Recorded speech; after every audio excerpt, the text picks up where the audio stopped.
ఓం శ్రీ మహాగణాధిపతయే నమః. శ్రీ గురుభ్యో నమః. శ్రీరామచంద్ర పరబ్రహ్మణే నమః. మాతృదేవో భవ, పితృదేవో భవ, ఆచార్య దేవో భవ, అతిథి దేవో భవ. ఈరోజు విద్యా గణపతి గురించి మీ అందరికీ కూడా కొన్ని విషయాలు తెలియజేస్తున్నాను. ఏ పని ప్రారంభించాలన్నా మనం వినాయక పూజ చేస్తాం. గణపతి అన్నా, వినాయకుడు అన్నా, విఘ్నేశ్వరుడు అన్నా అన్నీ ఆయన పేర్లే. అయితే ఆయన మొత్తం అన్ని పనులకి కూడా ఏ పని నేర్చుకోవాలన్నా, ఏది అవ్వాలని కోరుకుంటారో ఆ విద్యలో అది నేర్చుకోవడానికి అవసరమైన విద్యలన్నిటికీ కూడా మొట్టమొదటి స్థానం ఎవరిది అంటే వినాయకుడిది. అందుకే పిల్లలకి ఒక చిన్న పద్యం నేర్పుతారు. తుండమునే కదంతమును తోరపు బొజ్జయు వామహస్తమున్ మెండుగా మ్రోయు గజ్జలును మెల్లని చూపుల మందహాసమున్ కొండొక గుజ్జు రూపమున కోరిన విద్యలకల్ల నొజ్జవైయుండెడి పార్వతీ తనయ ఓయి గణాధిప నీకు మ్రొక్కెదన్. అసలు ఇది పిల్లలందరూ నేర్చుకోవాలి. అందుకే త్వరలో ఇలాంటి మంచి మంచి పద్యాలన్నీ కూడా రోజుకి ఒక్క పద్యం మీరు నేర్చుకునేలాగా, ఒక వారం రోజులకు ఒక పద్యం అయినా సరే ఒక్కొక్క పద్యాన్ని మీకు వివరించే ప్రయత్నం కూడా పర్సా టీవీ ద్వారా అందించబోతున్నాను. ఇప్పుడు మనం విద్యా గణపతి గురించి ఉన్నాం కాబట్టి ఇందులో ఇప్పుడు చెప్పినటువంటి చక్కటి ఈ పద్యములో కోరిన విద్యలకల్ల నొజ్జవై ఉండెడి. వజ్జా అంటే మాస్టారు అని అర్థం, ఉపాధ్యాయుడు అని అర్థం. ఏ విద్యకయ్యనా సరే అన్నీ ప్రసాదించేటువంటి, బోధించేటువంటి, మనకు ఏ విద్య ఇష్టమో ఆ ఇష్టమైన విద్యను ప్రసాదించేటువంటి వాడు గణపతి. కాబట్టి మనందరం చదువులో బాగా రాణించాలి అంటే, మంచి మార్కులు తెచ్చుకోవాలంటే, మంచి తెలివితేటలు పెరగాలి అంటే, జ్ఞాపక శక్తి, కొంతమంది చదువుతున్నాను కానీ మర్చిపోతున్నానండి అంటే, గుర్తుకు రావట్లేదు అంటాం. కొంతమంది పిల్లలు బాగా చదువుతారు, మొదలు పెట్టేటప్పుడు చెప్పలేకపోతారు. కొంచెం కావాలి వాళ్ళకి. ఫస్ట్ అప్పుడు పక్కనున్న వాళ్ళే ఎవరో తుండము అన్నాను, అవి నువ్వు చెప్పు, నేను చెప్తాను. తుండమునే కదంతమును తోరపద్యై వామహస్తమున్ మెండుగ బ్రోయి గజ్జలును మెల్లని చూపుల మందహాసమున్ కొండొక గుజ్జు రూపమున కోరిన విద్యలకల్ల నొజ్జవేండడి పార్వతీ తనయ ఓయి గణాధిప నీకు మ్రొక్కెదన్ అని చెప్పేస్తారు. మొదటే చెప్పలేకపోతారు. కొంచెం అంతా వచ్చేసి మొదట కొంచెం ఎవరైనా కొద్దిగా హింట్ ఇవ్వాలి. కొంతమంది పిల్లలు ఉంటారు, వాళ్ళు ఎలా ఉంటారు, మధ్యలో ఆగిపోతారు. ముందు బాగానే మొదలు పెడతారు. తుండమునే కదంతమును తోరపు బద్యై వామహస్తమున్ మెండుగ మ్రోయు గజ్జలును మెల్లని మెల్లని మెల్లని మెల్లని తర్వాత ఏంటి మెల్లని అంటాం. చూపుల నేను చెప్పేసాను. మెల్లని చూపుల మందహాసమున్ కొండొక గుజ్జు రూపమున కోరిన విద్యలకల్ల నొజ్జవై ఉండేది పార్వతీ తనయ ఓయి గణాధిప నీకు నొక్కదని చెప్పేశారు. మధ్యలో ఆగిపోతారు కొంతమంది. ఇవన్నీ ఏమిటి, జ్ఞాపక శక్తిలో కొంచెం తేడాలు ఉండడం.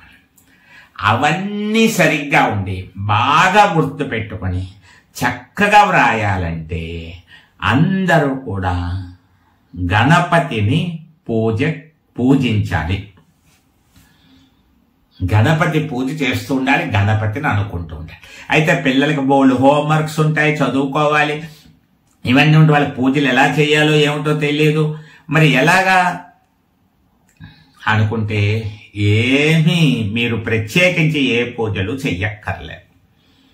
మీరు అనుకుంటూ ఉండాలి. కొన్ని నామాలు అనుకుంటూ ఉండాలి. పిల్లలందరూ కూడా, తల్లిదండ్రులు కూడా వినాయకుడి యొక్క గొప్పతనాన్ని తెలుసుకుని, విద్యల విషయంలో ఆయన ప్రసాదించేటువంటి అనుగ్రహాన్ని తెలుసుకుని, పిల్లల చేత ప్రతిరోజు కూడా గణపతికి సంబంధించినటువంటి కొన్ని నామాలను అనిపించాలి వాళ్ళ చేత. పూజలవి తర్వాత, ముందు నామస్మరణ చేసుకుంటే చాలు. ఇప్పుడు వాటి గురించి కొన్ని చెప్తాను. ఓం బుద్ధిపతయే నమః. ఓం బుద్ధిపతయే నమః. ఈ నామము సులువుగానే ఉందిగా అందరికీ. చూస్తున్న పిల్లలందరూ అనండి, ఓం బుద్ధిపతయే నమః అనాలి. ఓం బుద్ధిపతయే నమః. నమః అన్నప్పుడు నమస్కారం పెట్టమని అర్థం అన్నమాట. నమస్కారం పెడుతూ ఉండాలి. ఓం బుద్ధిపతయే నమః అంటే బుద్ధి, ఐడియా, మంచి ప్లాన్, ఐడియాలన్నీ ఇచ్చేటువంటి వినాయకుడా నీకు నమస్కారము అని అర్థం. ఇంకో నామం ఉంది, ఓం సిద్ధిపతయే నమః. ఓం సిద్ధిపతయే నమః. ఓం సిద్ధిపతయే నమః. ఓం బుద్ధిపతయే నమః మొదటిది, మీకు బాగా గుర్తుండిపోతుంది. ఓం సిద్ధిపతయే నమః రెండవది. సిద్ధిపతయే నమః అంటే ఏమిటి? సిద్ధి అంటే ఏంటి? మనకి రావడం, మనం పొందడం. ఏదైనా పని సిద్ధించిందా, కార్యసిద్ధిరస్తు అంటారు. సిద్ధించడం అంటే మనకి లభించడం, దొరకడం. అన్ని దొరికేటట్టు చేస్తాడు. నువ్వు ఏదనుకుంటే అది నీకు సిద్ధించేటట్టుగా చేస్తాడు వినాయకుడు. నేను ఇంజనీర్ అవ్వాలి అయ్యేటట్టుగా చేస్తాడు. నేను డాక్టర్ అవ్వాలి అయ్యేటట్టుగా చేస్తాడు. నేను మంచి పోలీస్ ఆఫీసర్ అవ్వాలి అయ్యేటట్టుగా చేస్తాడు. అందువల్ల సిద్ధిపతయే నమః. ఇప్పుడు రెండు పేర్లు ఒకసారి అందాం. ఓం బుద్ధిపతయే నమః. ఓం సిద్ధిపతయే నమః.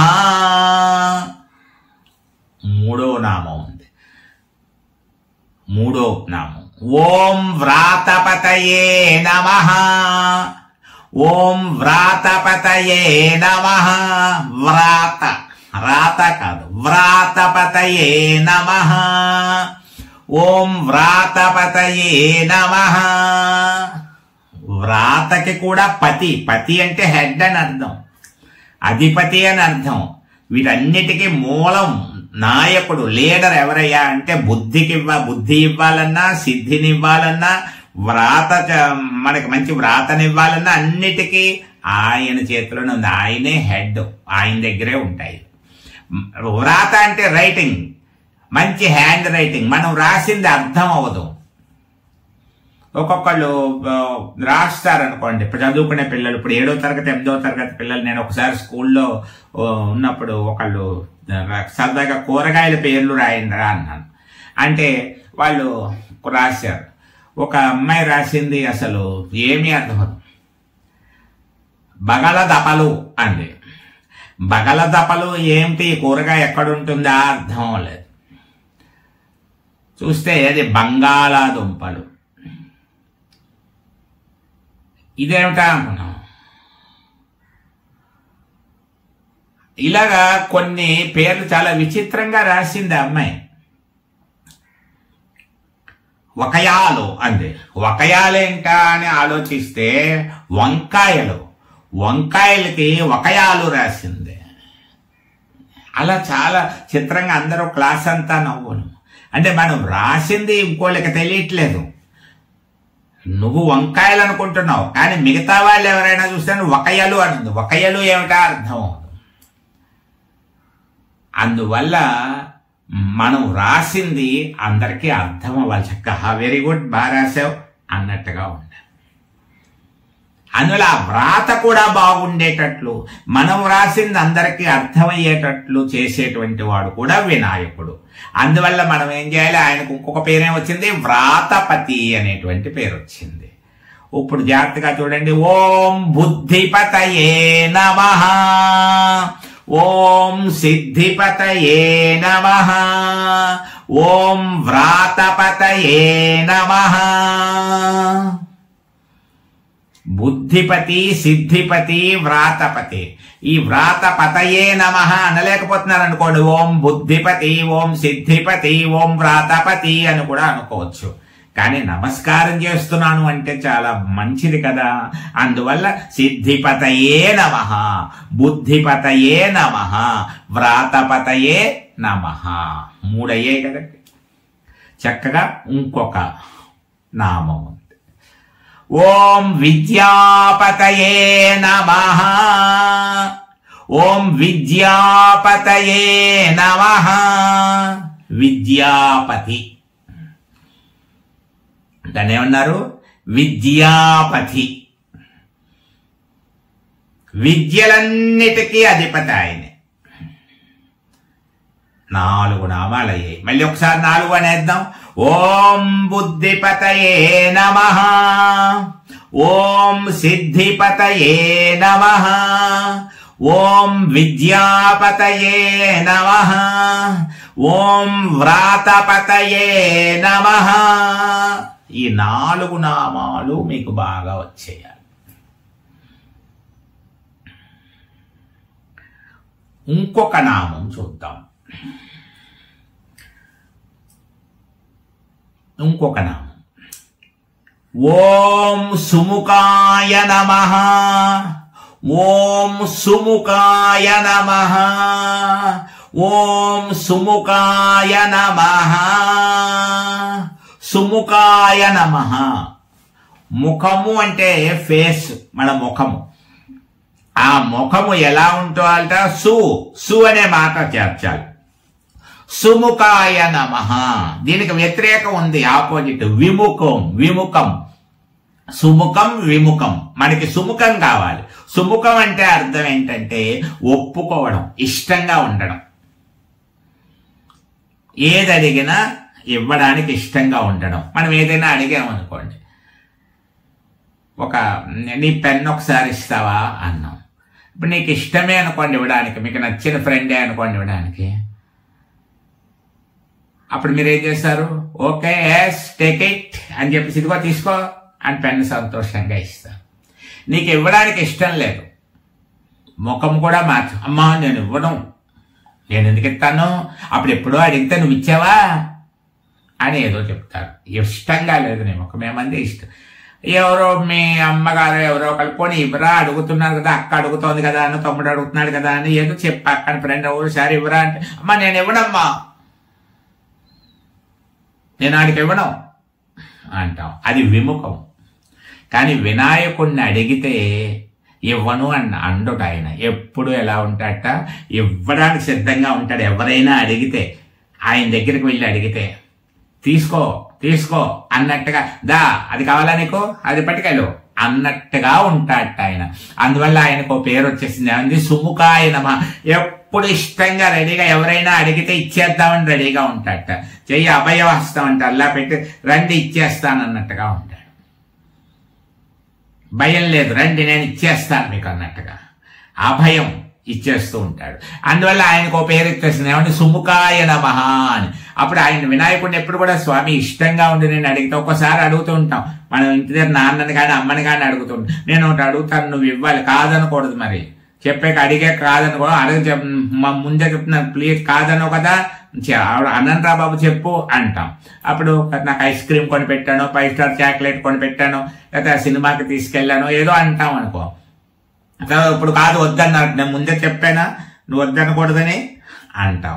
అలాగే వినాయకుడి దగ్గర ఆ మాటలు ఉండవట. ఏమన్నారు, ఓం సుముఖాయ నమః, ఓం సుముఖాయ నమః. ఎప్పుడు ఇష్టంగా ఉంటాడట ఆయన. అందులో ఆయన ముందే ఏమని కోరుకోవాలి అసలు, ఓం సుముఖాయ నమః అని ఆయన రెడీ. స్వామి సుముఖంగా ఉండు, నిన్ను అడుగుతున్నాను అని మనం అడిగేయాలి. చదువులు ఇవి అవి మార్కులు బాగా వచ్చేటట్టు చూడు, జ్ఞాపక శక్తి ఇచ్చేటట్టు చూడు అని చెప్తూ ఉండాలి. అందువల్ల ఓం సుముఖాయ నమః అనేటువంటి నామము వినాయకుడి నామాల్లో చాలా ముఖ్యమైనటువంటిది అన్నమాట. ఇప్పటికన్నా అయ్యాయి మనకి 5 నామాలు అయ్యాయి. ఒకసారి అన్ని చూసేద్దామా? ఓం బుద్ధిపతయే నమః, ఓం సిద్ధిపతయే నమః, ఓం వ్రాతపతయే నమః, ఓం విద్యాపతయే నమః, ఓం సుముఖాయ నమః. ఇంకొక నామం చూద్దాం. 6. చాలా నామాలు ఉన్నాయి ఆయనకి, కానీ మీకోసం ఒక 6 నామాలు 6 పేర్లు మీకోసం సిద్ధం చేశానన్నమాట. ఇవి బాగా వచ్చాక అప్పుడు ఇంకా పెంచుకుందామంటే తర్వాత పెంచుకుందాం. ఓం శ్రీ వరసిద్ధి వినాయకాయ నమః, ఓం శ్రీ వరసిద్ధి వినాయకాయ నమః, ఓం శ్రీ వరసిద్ధి వినాయకాయ నమః, ఓం శ్రీ వరసిద్ధి వినాయకాయ నమః, ఓం శ్రీ వరసిద్ధి వినాయకాయ నమః, ఓం శ్రీ వరసిద్ధి వినాయకాయ నమః, ఓం శ్రీ వరసిద్ధి వినాయకాయ నమః, ఓం శ్రీ వరసిద్ధి వినాయకాయ నమః, ఓం శ్రీ వరసిద్ధి వినాయకాయ నమః. ఈ 6 నామములు మనం బాగా చదివేటువంటి ప్రయత్నం చేయాలి. 6 పేర్లు మీకు బాగా వచ్చేసాయి. మరలా ఒక్కసారి ఓం బుద్ధిపతయే నమః, ఓం సిద్ధిపతయే నమః, ఓం వ్రాతపతయే నమః, ఓం విద్యాపతయే నమః, ఓం సుముఖాయ నమః, ఓం శ్రీ వరసిద్ధి వినాయకాయ నమః. ఈ 6 పేర్లతోటే పూజ మీరేం చేసినా సరే. ఇప్పుడు గణపతి నవరాత్రులు జరుగుతున్నాయి కదా, అప్పుడు రోజు ఏదో సమయంలో మీ ఇంటిలో అయినా సరే, మీకు దగ్గరలో ఉన్న మందిరం దగ్గరకైనా వెళ్ళి ఒక 10 సార్లు 5 సార్లు 9 సార్లు మీ ఇష్టం, మీరు ఎంతసేపు ఉండగలిగితే అంతసేపు ఈ 6 నామాలు అనేయండి. ఓం బుద్ధిపతయే నమః, ఓం సిద్ధిపతయే నమః, ఓం వ్రాతపతయే నమః, ఓం విద్యాపతయే నమః, ఓం సుముఖాయ నమః, ఓం శ్రీ వరసిద్ధి వినాయకాయ నమః. 6 చెప్పేస్తూ ఉండాలి. ప్రదక్షిణ చేయడానికి చుట్టూరా తిరగడానికి వీలుందనుకోండి, వినాయకుడి చుట్టూ ఏదైనా గుడిలో వినాయకుడి చుట్టూ తిరగడానికి వీలుందనుకోండి, తిరిగేటప్పుడు కూడా ఇలా అనేసుకుంటూ తిరగండి. ఓం బుద్ధిపతయే నమః, ఓం సిద్ధిపతయే నమః, ఓం వ్రాతపతయే నమః, ఓం విద్యాపతయే నమః, ఓం సుముఖాయ నమః, ఓం శ్రీ వరసిద్ధి వినాయకాయ నమః అనుకుని 3 సార్లు ప్రదక్షిణ చేసేయండి. అలా ప్రదక్షిణ చేసేసి నమస్కారం చేయండి. ఇంకా ఎక్కువ సార్లు ప్రదక్షిణ చేస్తానండి ఇలా అనుకుంటూ అంటే ఎంతసేపు చేస్తే అంత మంచిది. ఏ ఆలయానికి వెళ్ళినా కూడా ఇలా చేయొచ్చు. మీరు శివాలయానికి వెళ్ళినా, కృష్ణుడి గుడికి వెళ్ళినా, ఈ 6 నామాలతో ప్రదక్షిణ చేసిన అందరి దేవుళ్ళు కూడా మీకు వినాయకుడిలా మారిపోయి మీకు అనుకున్నవన్నీ ఇస్తారు. ఇవి ఈ 6. ఈ 6తోటే మీరు పూజ. మీరు పువ్వులు పట్టుకెళ్ళారు, కొన్ని పువ్వులు, ఒక 10 పువ్వులు దొరికాయి నీకు. ఆ 10 పువ్వులు తీసుకున్నాం. ఒక్కొక్క పువ్వు ఒక్కొక్కసారి ఓం బుద్ధిపతయే నమః అక్కడ పెట్టేయండి, ఓం సిద్ధిపతయే నమః అక్కడ పెట్టేయండి, ఓం వ్రాతపతయే నమః అక్కడ పెట్టేయండి, ఓం విద్యాపతయే నమః అక్కడ పెట్టేయండి, ఓం సుముఖాయ నమః అక్కడ పెట్టేయండి, ఓం శ్రీ వరసిద్ధి వినాయకాయ నమః అక్కడ పెట్టేయండి. ఎన్ని పువ్వులు ఉంటే అన్ని సార్లు అన్ని నామాలు అంటూ అక్కడ పెట్టేయండి. అదే పూజ అయిపోయింది. అగరత్తులు వెలిగించాలనుకున్నాను. పూజలో ముఖ్యమైనవి చెప్తున్నాను. నమస్కారం పెట్టుకుని ఇది చెప్పేశారు. అగరత్తులు వెలిగిస్తారు. అగరత్తులు వెలిగించినప్పుడు ఇలా చూపెడుతూ కూడా ఓం సిద్ధిపతే నమః, ఓం బుద్ధిపతే నమః, ఓం వ్రాతపతే నమః, ఓం విద్యాపతే నమః, ఓం సుముఖాయ నమః, ఓం శ్రీ వరసిద్ధి వినాయకాయ నమః అని అగరత్తులు చూపించేయండి. అరటిపళ్ళు, కొబ్బరికాయలు, ద్రాక్ష పళ్ళు ఏవైనా నైవేద్యంగా ప్రసాదం ఏదైనా పట్టుకెళ్లారనుకోండి, ఇంట్లోనే చేసి ఇచ్చారనుకోండి, అక్కడ పల్లెల్లో పెట్టి అవి చూపెడితే ఇలా ఓం సిద్ధిపతే నమః అని తీసేసుకో స్వామి అన్నట్టుగా ఇలా చూపించేయండి. ఓం బుద్ధిపతే నమః ఇలా చూపించేయండి. ఓం వ్రాతపతే నమః అలా చూపించేయండి. ఓం విద్యాపతే నమః చూపించేయండి. ఓం సుముఖాయ నమః, ఓం శ్రీ వరసిద్ధి వినాయకాయ నమః. నైవేద్యం సమర్పయామి. నైవేద్యం తీసుకో వినాయక అంటే నైవేద్యం తీసేసుకుంటాడు ఆయన. ఆ పేర్లన్నీ ఆయనకి చాలా చాలా చాలా చాలా ఇష్టమైనటువంటి పేర్లు. ఆ పేరుతో ఎవ్వరు పిలిచినా వాళ్ళకు అన్ని ఇచ్చేద్దామని సిద్ధంగా ఉంటాడు. ముఖ్యంగా విద్యార్థులు ఆ పేరుతో ఆయన్ని గనక పిలుస్తూ ఉంటే ఆయన అన్ని ఇచ్చేసి మీకే సరిగ్గా ఒక 6 నెలలు ఇలా చేసి చూడండి. మీరు 6 months మానకుండా ప్రతిరోజు మీ ఇంట్లో ఒక వినాయకుడి ఫోటో పెట్టుకుని కానీ, మీ ఇంట్లో పూజా మందిరం దగ్గర కానీ ఈ 6 నామాలు ఒక్కసారి అనేసి స్కూల్కి వెళ్ళిపోండి. మీరు హోంవర్క్ మొదలు పెడుతున్నారు. ఆ హోంవర్క్ స్టార్ట్ చేస్తారు సాయంత్రం కూర్చొని ఇంటి దగ్గర హోంవర్క్. ఈ 6 నామాలు అనేసుకోండి. ఓం బుద్ధిపతయే నమః, ఓం సిద్ధిపతయే నమః, ఓం వ్రాతపతయే నమః, ఓం విద్యాపతయే నమః, ఓం సుముఖాయ నమః, ఓం శ్రీ వరసిద్ధి వినాయకాయ నమః అని. పువ్వులు అక్కర్లేదు, ఏమీ నైవేద్యాలు అక్కర్లేదు, ఏమక్కర్లేదు, అలా అనేసుకోండి. ఎప్పుడైనా మీకు సెలవులు వచ్చాయి, వినాయకుడు పూజ చేద్దాం అనుకున్నారు కదా, ఒక మంచి విగ్రహం ఏదో ఉంది, గుళ్ళోకి వెళ్తున్నారు, ఆవు పాలు దొరికాయి, ఆవు పాలు పోస్తూ ఉంటారు. ఆ ఆవు పాలు పోసేటప్పుడు కూడా ఈ 6 నామాలే. ఓం సిద్ధిపతయే నమః, ఓం బుద్ధిపతయే నమః, ఓం వ్రాతపతయే నమః, ఓం విద్యాపతయే నమః, ఓం సుముఖాయ నమః, ఓం శ్రీ వరసిద్ధి వినాయకాయ నమః అని ఆవు పాలు పోసేయండి. గంట మోగిస్తున్నా ఇదే. హారతి ఇస్తూ ఇవ్వచ్చు వినాయకుడు, హారతి ఇస్తూ ఈ 6 పదాలే. మీరు విద్యార్థులు కాబట్టి, విద్యార్థి అంటే అర్థం ఏమిటి? విద్యను కోరుకునేటువంటి వాడు. దేవుడా నాకు చదువుని ఇయ్యి అని అడిగేటువంటి వాడు, అందరినీ చదువిమ్మనమని కోరుకుంటూ అడిగేటువంటి వాడు కాబట్టి విద్యార్థి. ధనార్థి అంటే ధనాన్ని అడిగేటువంటి వాడు. ఇప్పుడు మనం విద్యార్థుల విద్యను కోరుకుంటున్నాం మనం. అందువల్ల మీరు వినాయకుడు ఎప్పుడు కనపడినా, వినాయకుడి ఫోటో కనపడినా, వినాయకుడు గుడి కనపడినా ఈ 6 నామాలు అనేసుకుంటూ ఉండండి. కొన్ని రోజులకి మీకు వినాయకుడికి ఫ్రెండ్షిప్ పెరిగిపోతుంది బాగా. చక్కగా మీరు గుర్తుండిపోతారు ఆయన. రోజు వీడు చదువుతున్నాడు, నా పేర్లు చదువుతున్నాడు అని. ఒకరోజు చదవకపోతే ఈ రోజు ఇంకా చదవలేదేంటి, ఎక్కడున్నాడు ఏంటి అని ఆయన చూసుకుంటాడు మిమ్మల్ని. కొన్ని రోజులకు అలవాటు అయిపోయాక రోజు చదువుతున్నాడు, వీడికి నేను ఏదైనా ఇవ్వాలి అనుకున్నప్పుడు ఒక్కసారి ఆయన అలా అన్నాడంటే అందులోంచి ఏం వచ్చేస్తాయి? కిరణాల్లాంటి వచ్చేసి, ఒక కాంతి వచ్చేసి మన మైండ్లోకి వచ్చేస్తుంది. వచ్చేటప్పటికి చాలా బ్రహ్మాండంగా వస్తుంది. కాబట్టి మీ అందరికీ చదువు బాగా రావడానికి ముందు వినాయకుడితో మొదలుపెట్టినాను. ఇది ఇంకా ఇలాంటి సరస్వతీదేవి గురించి ఇంకా చాలా ఉంటాయి.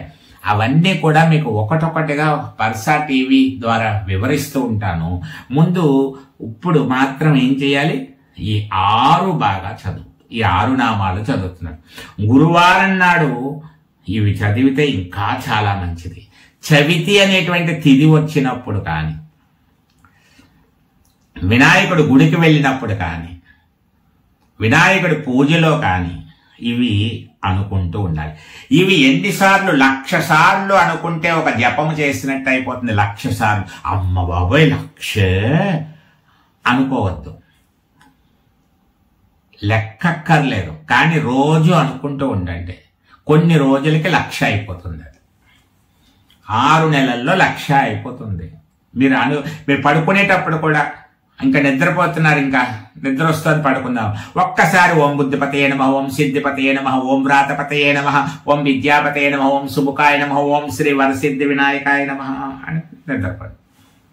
మళ్ళీ లేచారు, మెళుకు వచ్చింది. ఫస్ట్ మెలకు వచ్చింది, లేచారు. వినాయకుడిని ఒకసారి మనసులో ఊహించుకోండి.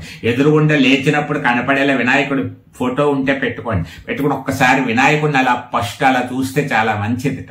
అలా చూసి ఓం బుద్ధిపతయే నమః, ఓం భ్రాతపతయే నమః, ఓం విద్యాపతయే నమః, ఓం సుముఖాయ నమః, ఓం శ్రీ వరసిద్ధి వినాయకాయ నమః అనేసుకోండి. అలా ఎందువల్ల వినాయకుడి అలా తలుచుకుంటూ మనసులో అలా ఉండే కొద్దీ ఏమవుతుందంటే మీకు చదువు బాగా వచ్చేస్తుంది. ఇది చేసి చూడండి, మీరే చెప్తారు. చాలా మార్పు వస్తుంది మీలో. కాబట్టి ఇప్పుడు గణపతి నవరాత్రి ఉత్సవాలు జరుగుతున్నాయి కాబట్టి ఎక్కడెక్కడ పందిరి ఉంటే అక్కడ వినాయకుడు ఉంటే అక్కడికి వెళ్ళి అన్ని వినాయకులకి ఒక్కొక్క రోజు ఒక్కొక్క చోటకు వెళ్ళండి. బండి మీద మీ నాన్నగారితో ఎవరితోటో బండి మీద వెళ్తున్నారనుకోండి, 2-3 చోట్లకు వెళ్ళండి ఒకసారి. అలా వెళ్ళి అందరి దగ్గర చెప్పేయండి. ఏదైనా పత్రి ఆయనకి ఇష్టమైంది గరిక ఇష్టం, ఆ గరికతో కనుక మీరు వేశారంటే, ఈ నామాలు అంటూ ఈ వినాయకుడికి పూజ చేశారంటే ఇంకా బాగా వచ్చేస్తుంది చదువు మీకు. ఆ గరిక అంటే ఇలా సోళం కింద ఉంటుంది, చివరికి వచ్చేటప్పటికి గరికి ఇలా సోళం ఆకారంలో ఉంటుంది గరిక. అది గుర్తు పెట్టుకోవాలి. శివుడి తృశీలో ఉండటం సన్నగా ఇలా వచ్చి ఇటొకటి వచ్చి మధ్యలో ఒక గీత వస్తుంది, అది గరిక ఉంటుంది. మీకు ఫోటోల్లో చూపెడితే ఆ గరికని చూడండి. అలాంటి గరికని మీరు వినాయకుడికి సమర్పించితే ఇంకా చాలా మంచిది. ఆయనకి అన్ని ఆకులు ఇష్టమే. మారేడు ఆకులు ఇవ్వచ్చు, నేరేడు ఆకులు ఇవ్వచ్చు, దానిమ్మ ఆకులు ఇవ్వచ్చు. ఒక్కొక్కసారి ఒక్కొక్క ఆకుతో నేను మధ్యలో చెబుతూ ఉంటాను, ఈ రోజు ఈ ఆకులు సిద్ధం చేసుకొని పూజ చేద్దాం అంటాను. అప్పుడు మీ అందరూ ఆ పూజకి సిద్ధమైపోతూ ఉండాలి. చదువులో మీరు తప్పనిసరిగా మంచి ఫలితాలు సాధిస్తారు. ఇప్పుడు చివరగా నేను చెప్పేటువంటి మాటలన్నీ కూడా కొన్ని అంటూ ఉంటాను, అవి మీ అందరూ కూడా ఒకసారి అనండి. అందరూ కూడా వినాయకుడికి పూజ చేస్తున్నట్లుగా భావన చేస్తూ నేను చెప్పినవి అనండి. జనులందరి, నేను అన్న వెంటనే మీరు అనండి. అది జనులందరి తొలి పూజ నీకేనయా, జనులందరి తొలి పూజ నీకేనయా, జగతికి వెలుగువి నీవేనయా, జగతికి వెలుగువి నీవేనయా, జయములనిచ్చి బ్రోవుమయా, వరసిద్ధి వినాయక నీకు మ్రొక్కెదన్. ఇవన్నీ మీకు వచ్చేస్తాయి, నేర్పుతాను నేను. జనులందరి తొలి పూజ నీకేనయా, జగతికి వెలుగువి నీవేనయా, జయములనిచ్చి బ్రోవుమయా, వరసిద్ధి వినాయక నీకు మ్రొక్కెదన్.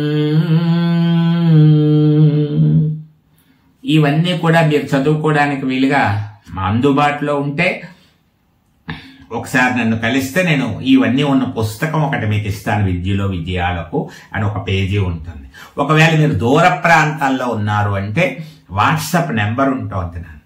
ఆ వాట్సాప్ నెంబర్కి కనుక మీరు వినాయకుడిది పంపండి అని పెట్టారు అంటే నేను ఈ పద్యాలన్నీ అందులో పెడతాను అన్నమాట. తల్లిదండ్రులందరికీ ఒక విజ్ఞప్తి ఏమిటంటే, ఇది పిల్లలకి చదువు బాగా రావడం కోసం అందిస్తున్నటువంటి ఒక ప్రత్యేక కార్యక్రమం. మీ ఇంట్లో స్మార్ట్ టీవీ ఉంటే అందులో చక్కగా పెట్టి పిల్లలు చూసేటట్టుగా చెయ్యండి. ఈ నామాలు, ఇప్పుడు నేను చెప్పినటువంటి 6 నామాలు ప్రతిరోజు అనేటట్టు కొన్ని రోజులు వాళ్ళకి శిక్షణ ఇవ్వండి దగ్గరుండి. ఆ తర్వాత ఇంక వాళ్ళే అనేసుకుంటారు. ఆ 6 నామాలు వచ్చేటట్టుగా చేసుకోండి.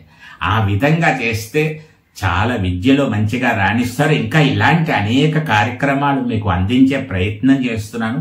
పిల్లలకు ఉపయోగపడేటువంటి కొన్ని ప్రత్యేక కార్యక్రమాలు కూడా ఉంటున్నాయి. కాబట్టి తప్పనిసరిగా మీ పిల్లలు చూసేటట్టుగా చేయండి. ఈ గణపతి నవరాత్రులు జరుగుతున్నటువంటి ఈ సమయంలో మొదలుపెట్టినటువంటి ఈ కార్యక్రమం చక్కగా ఈ 9 రోజులు కూడా, మిగిలినటువంటి రోజులన్నీ కూడా పౌర్ణమి వరకు వినాయకుడి ఆరాధనకు చాలా మంచిది. మీరు వెంటనే గ్రహణ సమయంలో కూడా వాళ్ళు ఇదే జపముగా, పిల్లలందరూ కూడా ఈ 6 నామాలే జపముగా చాలా బ్రహ్మాండంగా అనుకునేటట్టుగా కూడా చెయ్యవచ్చు అని తెలియజేస్తూ మరి పరసా టీవీని ప్రోత్సహించండి, ఒక లైక్ కొట్టండి, సబ్స్క్రైబ్ చెప్తే సబ్స్క్రైబ్ చేయండి. మీకు తెలిసిన పిల్లలు, మీ చుట్టాల పిల్లలు కానీ, మీ ఇంటి పక్క పిల్లలు కానీ ఎవరైనా ఉంటే వాళ్ళకు కూడా తెలియజేసి వాళ్ళు కూడా చూసేటట్టుగా చేసి ఇలాంటి కార్యక్రమాలకు ప్రోత్సహించవలసిందిగా కోరుకుంటూ సెలవు తీసుకుంటున్నాను. ఓం శ్రీ వరసిద్ధి వినాయక స్వామి దేవతా కృపా కటాక్ష సిద్ధిరస్తు.